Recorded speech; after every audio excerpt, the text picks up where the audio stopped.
বাংলাদেশের ইতিহাস জানতে গেলেই যে নামগুলো সামনে আসে তার মধ্যে অন্যতম নাম হচ্ছে বাংলা, বিহার, উড়িষ্যার নবাব সিরাজউদ্দৌলা।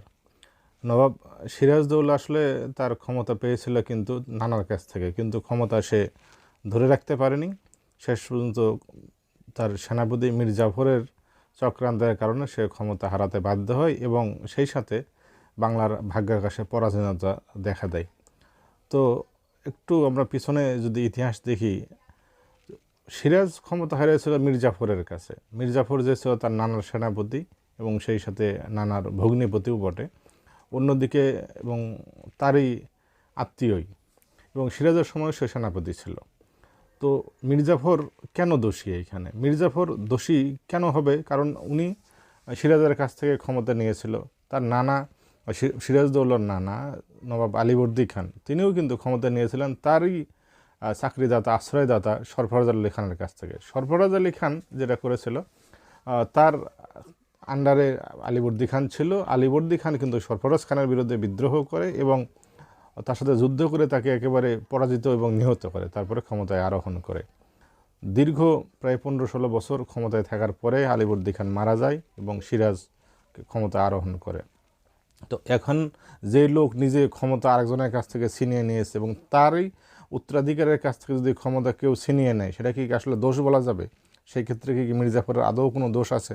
কারণ সিরাজের নানা যেভাবে ক্ষমতা পেয়েছে সেই একই স্টাইল ফলো করেছে মীর জাফর।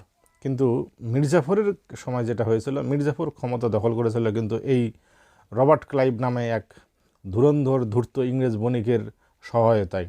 এবং সিরাজউদ্দৌলার কাছ থেকে যখন ক্ষমতা দখল করে, তখন মীর জাফর কিন্তু কাঠের পুতুলের মতো, বিশ্বাসঘাতকের মতো রবার্ট ক্লাইভের সাথে যুদ্ধ করেছে, পরবর্তীতে তার সাথে মিলে ক্ষমতাটা দখল করেছে। তার ক্ষমতা দখলটা ছিল হচ্ছে নিজের তার সাহসের উপরে বা নিজের শক্তির উপরে ভর করে না, সে ক্ষমতা দখল করেছিল মূলত সেই ইংরেজদের সহায়তায় কুটসালের মাধ্যমে। এই জন্যে যদিও মনে হচ্ছিল যে বাংলাদেশের ভাগ্যাকাশে শাসক পরিবর্তন হয়েছে, কিন্তু শেষ পর্যন্ত এটা কিন্তু শাসক পরিবর্তন হয়নি। শেষ পর্যন্ত দেশের স্বাধীনতা, সার্বভৌমত্ব এটা কিন্তু একেবারে বিদেশিদের হাতে দেওয়া হয়ে গেছে। এই কারণেই মানুষ কিন্তু আলীবর্দীকে মীর জাফর না বললেও, বা এই যে মীর জাফরকে বিশ্বাসঘাতক বলে আর কি। এখন তো মীর জাফর শব্দটা একটা বিশ্বাসঘাতক শব্দের প্রতিশব্দ হয়ে গেছে আর কি।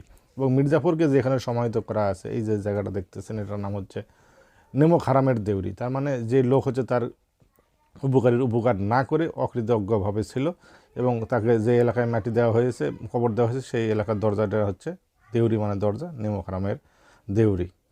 এই হলো মূল।